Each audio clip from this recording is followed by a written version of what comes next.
Welcome to the Ordinary Marathoner podcast.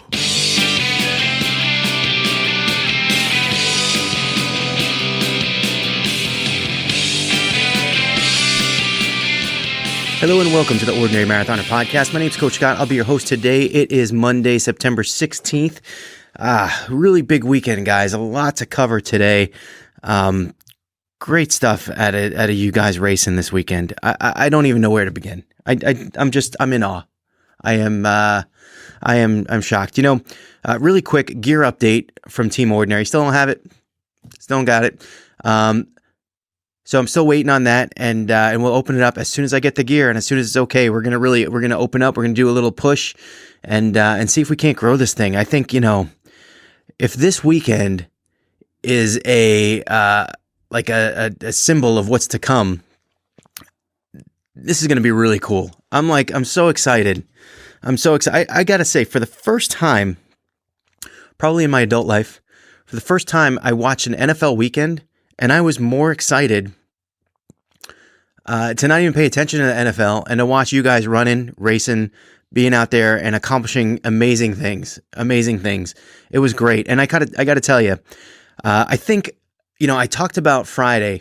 I talked about how I'm kind of out of sorts and I don't really have an outline for the podcast. I don't really have things to talk about. And I want to thank Brian Yarbo, too, for reaching out to me and talking to me a little bit about this yesterday. But this Team Ordinary concept is the perfect outline, because if we're doing 2 podcasts a week, we can kind of preface the upcoming race weekend on Friday, and then we can talk about and go over and recap the prior race weekend on a Monday or Tuesday. And it just seems like a great team sort of exercise, and what a good way to support really the ordinary people. And when I watched the NFL this weekend, I gotta say, and particularly, I was watching some of the Pats game, and I watching Antonio Brown on the football field, and thinking to myself, how does anyone root for this guy? I mean, he's a jackass to begin with. Number one, jackass to begin with, and then you throw on these allegations, whether true or not. Ditching Oakland in such an unprofessional manner that we all got to see on Hard Knocks. What a scumbag. And for him to be out there, if you're rooting for this guy, you got to kind of check yourself. I get it. It's drama. It's sports. There's good guys and bad guys. It's kind of like wrestling, right? The good guys and bad guys. And maybe they've kind of set up Antonio Brown to be the bad guy. And really, they've really... the more I keep thinking about it, they've really tried to paint the Patriots as sort of like the New York Yankees, I guess, of the NFL. And the problem is that Tom Brady is such a phenom that they really should have went the other way with it. They really should. Tom Brady is a guy that works hard, that doesn't have the measurables in terms of speed, that kind of thing, and yet succeeds year after year. He should have been the good guy. And to throw Deflategate on him, which was just a disturbing BS, stupid thing. Stupid thing. Look, the Spygate I get. I actually think the Spygate was ingenious. And I think if you want to go through all the work of setting up cameras and trying to decipher signs and signals from the other coach, I think it's brilliant. I think it's a lot of work. A brilliant thing to do. Definitely illegal, and they got caught. So, that's that. The Deflategate was a joke, and they've brought in Randy Moss. They've had other periods of time where they brought in the evil guy and they've turned it around a little bit, even though I don't think Randy Moss actually won a Super Bowl with them. But they shouldn't have been painting Tom Brady as the bad guy all along. And for them to go and bring in a truly bad guy, a truly not anti-team player, selfish, obnoxious, dirty, just and potentially now criminal, which I don't really want to talk about that part. I'll say this. This is what I'll say. In the very least, whatever relationship was between Antonio Brown and his personal trainer was unprofessional. Can we just agree on that? So we started unprofessional, and then somewhere between unprofessional and criminal is the truth, right? I don't understand how you can root for a guy like that. And when I watch the NFL now and I see things like that, and I got to tell you, the game is almost unwatchable with all the replays, and now we're replaying pass interference. It's a joke. It's really a joke. And whenever they want, they can throw penalties on. It's gotten really bad. It's borderline unwatchable.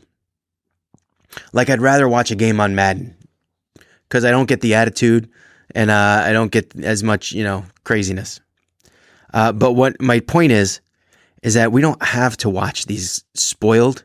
In many cases, these guys cheat. And what I mean by that is I look at the Jets. I'm a Jets fan. We've got 3 guys on suspension for PED use.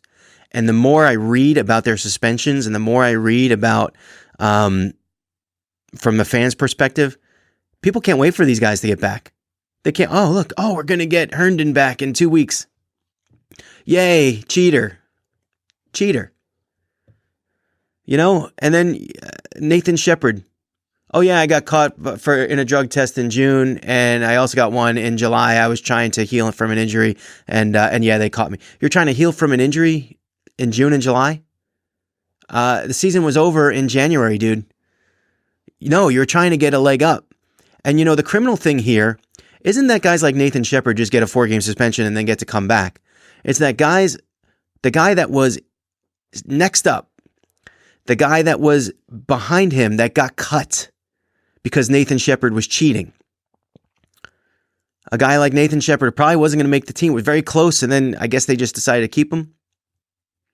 But the guy who wasn't cheating, behind him in the depth chart, who's now probably bagging groceries somewhere, could have been making $700,000 this year, whatever the league minimum is, had he made the team. But some guy cheated and went ahead of him. That's the travesty here, and it's all over this sport. It is all over. So when I think of it that way, and then I get to think of the weekend that I had, I'm like, man, this team ordinary thing, this thing's got legs. And I'll tell you why it's got legs. It's because you can see, you can watch, and you can cheer on, and you can root for normal, everyday people who are accomplishing things they never thought they could do before. And those accomplishments in and of themselves are more natural and pure than any NFL game. And here's what I'm talking about. Congratulations, Tyshawn Laws. Tyshawn finished his first half marathon this weekend. First ever. He's been running for a while. He's been out there training, pushing hard, just trying to accomplish this thing. And here he is doing it. Tyshawn's been a guest on the podcast before. And if you listen to that podcast, you would root for Tyshawn. I was rooting for him. I'm thrilled that he finished the half. And Tyshawn's thinking about doing a full. He actually won't admit that he's thinking about it, but he is, especially because I'm going to be in Philly next year, and I'm going to drag him out to do it. Of course, take care of that marriage first, Tyshawn. I don't want to be the reason you got divorced. Sarah Miller, she's going to be on the podcast hopefully this week. Finished her very first marathon this weekend. Now, I got to tell you, Sarah, she posted her stuff, her victory stuff, and it was great. But she did kind of like, when she was talking about the marathon, she finished a little over 7 hours. She said she walked a lot, if not all of it. But she kind of talked down about it. I felt like this is something to be proud of, Sarah. You finished your first marathon. I love the picture of all your stuff that you put out this morning. But congratulations. We're going to talk about this on the podcast later this week. Dan Hested, one of my original podcast guests years ago, just kind of a guy who trains hard, works hard, former military guy, triathlete, did his first ultra marathon this weekend, 50 miles, and crushed it, like 8-minute mile pace. I can't even comprehend it. He's a beast, just a beast, Dan. Congratulations. Angela Fillmore, half marathon, set her PR this weekend. We talked about her a little bit last week. I told you she was ready. PR'd a half marathon. So happy for you, Angela. Giorgio Savolas, a guy I met at Lake Placid a couple years ago, did Ironman. We had a couple people this week at Ironman Atlantic City. Just killing it out there. Giorgio's, I think, we talked about him feeling like his deficiency was in the bike and having trouble on the bike. He averaged 20 miles an hour on the bike in Atlantic City this weekend. Amazing accomplishment, Giorgio's. Anthony Park, who hasn't been on the podcast, just a guy I kind of met, talked through with, on Twitter. He's a local guy. Did the Atlantic City race. I believe he finished on the podium in his age group. I'm not sure exactly where. I think he was like third. But awesome race, Anthony. Great job. Sarah Kelly, former podcast guest. She crushes everything. She came in third in her age group in Atlantic City. Congratulations, all you guys.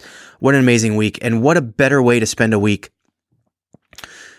than watching a bunch of spoiled brats, put pads on and hit themselves to death. I'm just getting sick of the NFL, guys. I know it's actually contrary to everything I've ever done. I'm getting sick of it. I could not watch Antonio Brown's touchdown. I just could not. It just drove me nuts. It drove me nuts to think that anyone would clap for that guy and cheer for that guy. And if I was a Patriots fan, I'd be like, look, we've had crazy people who went on to murder people on our team before. Aaron Hernandez. We tried to redo like reclamation projects where we got guys like Corey Dillon, and he turned into a solid guy, and guys like Randy Moss, who was heading down it seemed like he was heading down a dark path, and maybe after his deal with the Raiders, was he the player he could ever be? And then he came to New England, and he was the player. He turned things around, and now he's got gigs on TV, which is that kind of ticks me off. But anyway, I think they went a little too far with Antonio Brown. It just smacks of collusion. In the way they got him, and I can't imagine rooting for this guy. I can't imagine. And if I were the Pats, I'd contemplate cutting him right now. I just would, just for the sheer sake of I wouldn't want to be associated with this guy. I just wouldn't. The guy quit on his team last year, quit on his team this year, acted like a total jackass. He's all yours, Pats fans. He's all yours. I hope you guys win a Super Bowl with him. He's a jackass. Anyway, it just this weekend kind of encapsulated it, and watching those two completely opposite things. These amazing people training hard, working hard on their own, ordinary people like you and me, accomplishing things they never thought they could. I'd rather be on that team. And you can be on that team too. Teamordinary.com. Check it out. I like that. That was good. Yeah, that worked. That segued well. Almost a little bit too salesman-like, and I don't really like doing that. But it was real. I couldn't resist. It was going really well. Gear update. We don't have the bags yet. Still waiting on the bags. So not ready to open up Team Ordinary completely. But if you want to get in, reach out to me personally. We'll get you guys involved. I got about 30 bios up there already. And more coming. I'm really excited. That's another thing we're going to do too. So aside from the early week podcast is going to be talking about the races that team members have done over the weekend. The late in the week podcast is going to be previewing the races to come for that weekend. We are going to start reading some of the bios that you guys have sent me, so you can kind of get to know your team members and things like that. We'll just do one. I think we're going to start that next week. We're going to do one a day. And if for whatever reason you've sent me a bio and you don't want me to read it, just reach out to me and I won't read it online, but out loud. But we'll see. I think it's going to work well. Topic 2, I guess. Former 2-time podcast guest Martinus Evans was featured in the New York Post in a video segment. Now, I saw the feature. I saw it a couple weeks ago, and I've been meaning to kind of congratulate Martinus. I think it's amazing. I think it's incredible. For those of you guys who don't know, Martinus has a website, a group called 300 Pounds and Running, a podcast. And he inspires a lot of people. I believe he inspires a lot of people. And I believe if you're out there doing things like this and you're a social media sort of influencer, or you're involved, you're being creative, it's not even so much the work that you do personally, is that it's the inspiration you provide others. And Martinus certainly does that in many cases. There's many people online that will say that he's inspired them to do, to get moving and do things that they never thought they could, which I think is amazing. So the New York Post has a YouTube site, and they posted this video on the site, and I went and I looked at it because I want to support Martinus when I can. And some of the comments were just disturbing. Now, Martinus's thing is he's 300 pounds. He's a runner. He's kind of carved out this little niche, which is this. We see so many times, we see the weight loss story when it comes to running. People start running, they run to lose weight, they run to look better. That's their thing. And for every one story you see on TV, there's probably 1,000 of them in real life that are happening every single day. People working hard, losing weight, and doing their thing. And those stories are wonderful. They're amazing, and I never get tired of them. And we've had tons of them on the podcast, and they never get old. Never get old. Martinus, on the other hand, is a runner. He's done multiple marathons. He is not on a weight loss journey. His journey is not a weight loss journey. And what's wrong with that? And that's his niche. If he wants to do what he wants to do, if he runs and loses weight, so be it. If he doesn't, he's content. He's content being a fat runner. That's his own term.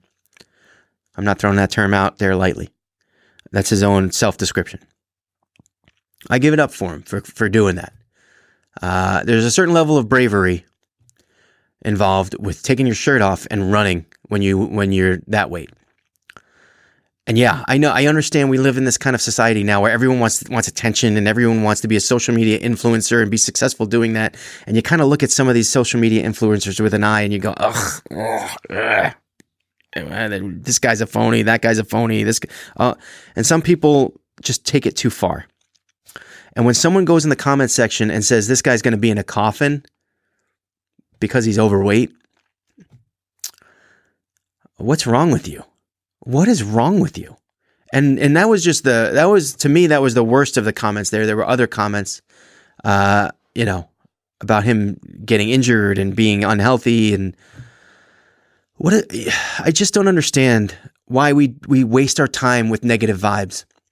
And I think if you're one of those people, I don't think that this is going to podcast will ever get to those people that do that. But if you're one of those people that have to criticize others who are up and doing something, whether you like it or not, whether you think that they're doing the work or you think they're just putting on a phony show, just shut your mouth. It's just not good manners. Just shut your mouth. I don't get it. What's wrong with people? I don't get it. And yeah, I know that there are frauds out there, guys, like Johnny Manziel's girlfriend, right? And we're sick of the frauds. And Marathon Investigator, that guy is uncovering them all the time. And even that guy, when you read his writing, it's almost like he's sad that he has to expose these people. But he's carved out his niche too, and that's his thing, right? And he's doing a service to some people. When he finds legitimate cheaters, he exposes them. And that's his thing. And I almost think he somewhat regrets that at times. Look, I think we needed that. We needed someone to do that because the race directors weren't doing it.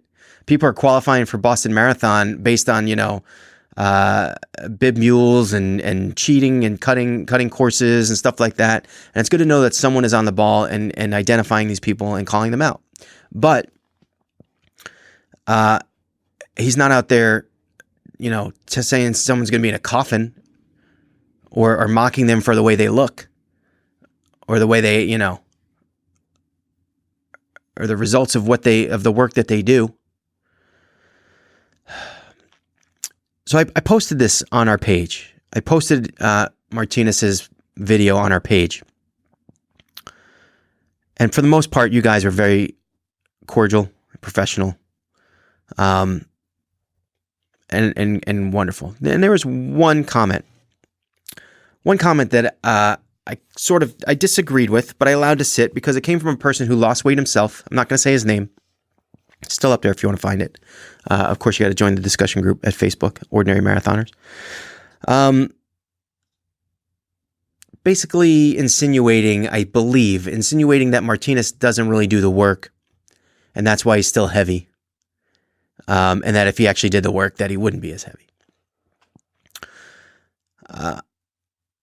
And I want to believe that I understand where this comes from. And I hope it's this.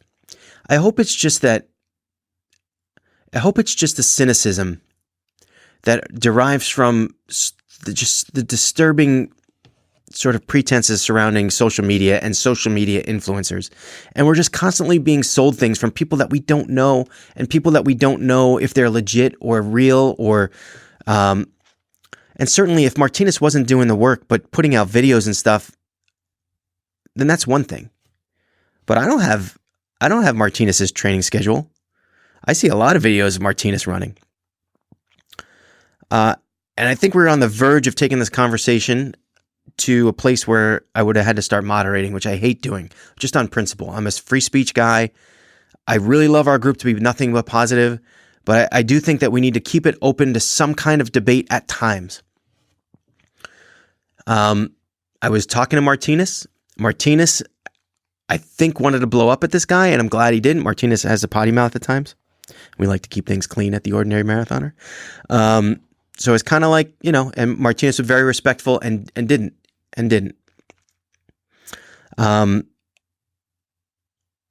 But I think that when it comes to things like this, there's certainly a jealousy factor. We have this whole social media influencer thing, and people, I think what it is like when you see someone having success, right? And you see someone carve out a niche and have success, and then you just kind of question, like, what are they legit? Are they, we get bombarded by this stuff constantly. Social media influencer.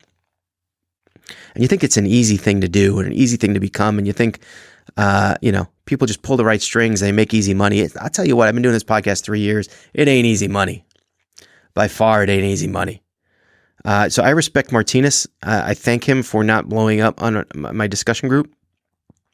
I think that was very respectful. And I think the discussion stopped at the right part. I think we kind of agreed to disagree and move forward. And I didn't get involved in that discussion. I do want to thank Jeremy Farrington, though, for providing what I thought was respectful responses and insight in that case. But it did get close to moderation being needed, and I didn't, and I'm glad it kind of faded the way it did. That being said, I did see, Stef and I saw Brittany Runs a Marathon this weekend. So at this point in the podcast, this is the last thing we're going to talk about. So if you didn't see the movie, I'm not going to spoil it too much, I don't believe. But I might a little. So if you want to see the movie and you don't want to hear it, you can kind of sign off right now. Or, but I'm going to try my best not to spoil it for you guys. Overall, a good movie. If you're a runner, I think you should see it. If you've run the New York City Marathon, you definitely should see it. Or if you want to run the New York City Marathon, you should definitely see it. Some of the things that I thought it really encapsulated well was Brittany's very first step, and the courage it takes to take that first step, to run the first time. It's not an easy thing to do. And I think that they really did a good job encapsulating that. And for many people, that first step is the most important. And all you guys that are involved in Ordinary Marathon, you know that. That first step is sometimes the most important and the most difficult to make. That first day where you put the sneakers on, and you don't know how you look, and you don't know if you look stupid, and you don't know, can you do it, can you not do it? You just want to stay inside, and then you go do it. The movie encapsulated that moment very well, and sort of the first, I think, phase of starting to run. I think it got that part very well. We had Christina Uss on the podcast. She's a writer of a children's book, and for the life of me, I can't remember what it was. This came to mind, so I'm bringing it up. In her book, she drew a map. She rode her bicycle cross country, and the book is about that from a child's perspective. It's a children's book. I remember saying to her, I love maps. Well, there's a scene in the movie where she's kind of contemplating whether or not she should do the marathon. And she looks over to the wall, and there is the map of the New York City Marathon. And I don't know what it is about race maps and what it is about that, but when you see it, when you see it and you see that whole circuitous route from Staten Island up through the Bronx and all the way back, it just, how could you not want to do the marathon? I don't know. I don't know what it is about maps, but I'm just like, I was watching that going, that race is in like 2 months. I want to do it.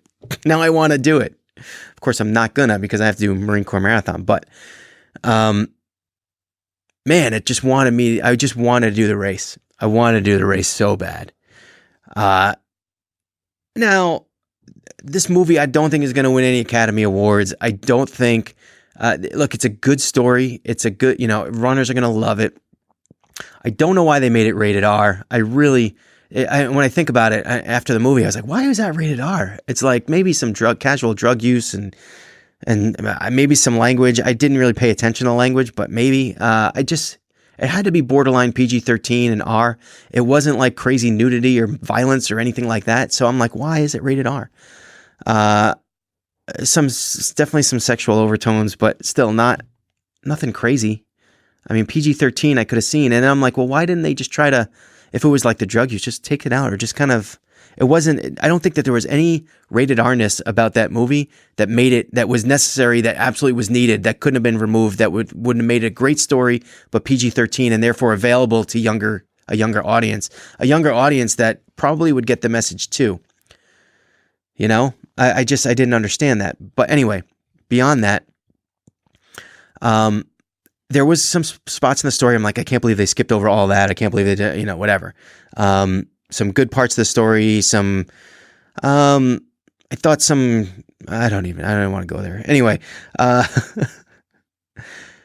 race morning. Look, it's called Brittany Runs a Marathon. She's going to do New York City Marathon. She wakes up, she gets out of her apartment, and she's walking over the Staten Island Ferry, and it's bright out, which doesn't happen. And I really thought, you know what? That walk for me, the hotel, for her apartment, that walk coming out of in my case, the hotel, and starting to find your way to the bus or the ferry or wherever you are. If you're in Manhattan, I remember the streets are dark. Most people are it's pretty empty. It's so early in the morning. And the only other people out there are people doing the migration to go to the race. And I feel like having her walk the Staten Island Ferry in daylight, and then I believe they kind of insinuated that she was among the first wave of runners to go out. There's no way it wouldn't have been dark, and I feel like they really missed on that. They just missed, and look, I get it, it's filmmaking, maybe you don't want, but I just thought, what a great thing that they missed. And there were just a couple other little things that I think I would have really loved the race scene to be a little bit longer. I know that's just me. I would have loved to see more of it. But it's overall a good movie, worth your time to see. I do recommend, if you're a runner, if you're a New York City Marathon person, if you've done it, if you want to do it, go check it out. And that being said, we're going to call it a day here. Feel happy about this podcast. We're back on track. Team Ordinary, ready to roll out soon as we get the bags. They're on their way, guys. I got to check my email right now. Anyway, remember, every day is an ordinary day unless you make it extraordinary. So get after it, guys.